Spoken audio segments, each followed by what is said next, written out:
Hello guys, അപ്പോൾ എല്ലാവർക്കും ഇന്നത്തെ ഞങ്ങളുടെ മീൻകറി വ്ളോഗിലേക്ക് സ്വാഗതം. ഇന്നത്തെ മീൻ കൊഴുവയാണ് കേട്ടോ. കോഴിക്കോടൊക്കെ നെത്തൽ എന്നാണ് പറഞ്ഞുകൊണ്ടിരുന്നത്. അപ്പോൾ ചട്ടി ചൂടാക്കിയിട്ട് നമ്മളിന്ന് കടുക് ഉലുവ ഒന്നും ഇടാതെ ഒന്ന് വെറൈറ്റി ആയിട്ട് ഉണ്ടാക്കാൻ പോവാണ്. കുറച്ച് ചെറിയ ഉള്ളി, കുറച്ച് വെളുത്തുള്ളി, ഒന്നും അരിയാണ്ടാട്ടോ ഇടുന്നത്. അതിനുശേഷം കുറച്ച് പച്ചമുളക്, അതിന് മാത്രം ഞാൻ ഒന്ന് ഒടിച്ചിട്ടിട്ടുണ്ട് കേട്ടോ. പിന്നെ ഇഞ്ചി എല്ലാം കൂടെ ആയിട്ട് നന്നായിട്ട് മൂപ്പിച്ചെടുക്കാം കേട്ടോ. ഒന്ന് മൂത്ത് വരുമ്പോൾ തക്കാളിയും കൂടെ ആഡ് ചെയ്യുന്നുണ്ട്. ഇതിനെല്ലാം കൂടെ ഒന്ന് ആ മൂത്ത് വരുന്ന സമയത്ത് മുളക് പൊടി, മല്ലിപ്പൊടി, മഞ്ഞൾപ്പൊടി എല്ലാം കൂടെ ആഡ് ചെയ്യണം കേട്ടോ.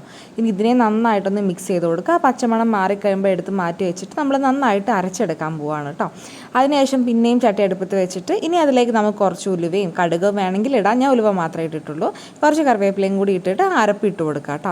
ഇനി അതിനെ നന്നായിട്ടൊന്ന് മിക്സ് ചെയ്തിട്ട് എടുക്കണം. അതിൻ്റെ ആദ്യത്തെ ആ ഒരു ഫ്രഷ്നെസ് പോകുന്ന സമയത്ത് നേരെ അതിലേക്ക് കുറച്ച് ഉപ്പും കൂടി ഇട്ട് കൊടുക്കുക കേട്ടോ. ഉപ്പ് ഞാൻ ഇപ്പോഴാണ് ഇടുന്നത്. കുടംപുളിയും കൂടി ഇട്ട് കൊടുത്തിട്ടുണ്ട്. ഈ തേങ്ങാപ്പാലിന് രണ്ടാം പാലാണ് ആദ്യം ഒഴിച്ചേക്കുന്നത് കേട്ടോ.